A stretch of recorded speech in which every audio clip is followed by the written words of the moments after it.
ঋষি যখন হয় ওটি রুম থেকে তার মাসিমণি তাকে কোলে নিয়ে রুমে গেছিল, আর তারপরই তার মাসিমণির কাছ থেকেই আমি তাকে দেখেছিলাম। এ তো যেন সেই দিনকার কথা। কি করে যে এত তাড়াতাড়ি সময়গুলো পেরিয়ে যাচ্ছে বুঝতেই পারছি না। তবে আমার প্রেগনেন্সি টাইমটা বড্ড কঠিন ছিল। শুধুমাত্র ঋষি আর ঋষির বাবা আমার সঙ্গে ছিল বলে সব কিছু যেন সহজ হয়ে গেছিল। তবে শুধু ঋষির পাপা বা ঋষি নয়, সঙ্গে আমার বাড়িরও কিছু মানুষজন ছিলেন যারা আমাকে প্রচণ্ড সাপোর্ট করেছিল, অনেক ভালোবাসা দিয়েছিল। আজও কিন্তু তারা আমাকে সেই একইভাবে ভালোবাসা আর সাপোর্ট করে যায়। তবে কিছু নেগেটিভ মানুষ কিন্তু ছিল। এইসব মানুষগুলো এখনও অবধি আমাদের সঙ্গে নেগেটিভ ব্যবহার, নেগেটিভ কথাবার্তা বলেই চলেছে।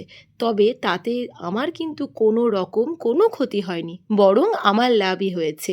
আমি সবসময় সজাগ থেকেছি সেই সব শত্রুগুলোর কাছ থেকে, যে তারা আমার এই ক্ষতি করতে পারে।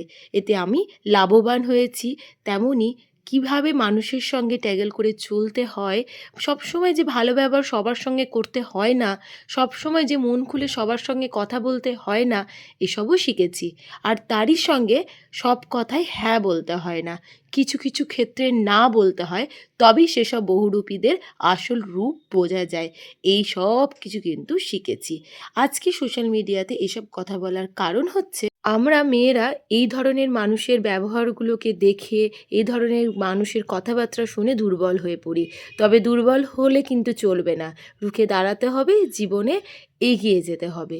সাহস যোগাও, এগিয়ে যাও। আর এইসব মানুষগুলোকে বাইরের খাতায় জমা করে জীবনটাকে জীবনের মতন করে উপলব্ধি করো। তবেই তো তুমি বুঝতে পারবে জীবনে বেঁচে থাকার, জীবনটাকে জীবনের মতন করে উপলব্ধি করার আসল মজাটা কী।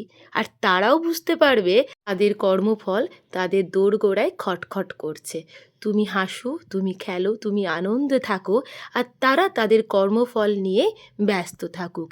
সকলে ভালো থাকো, সুস্থ থাকো, অনেক অনেক আনন্দ করো। আজকের মতন বিদায় নিচ্ছি।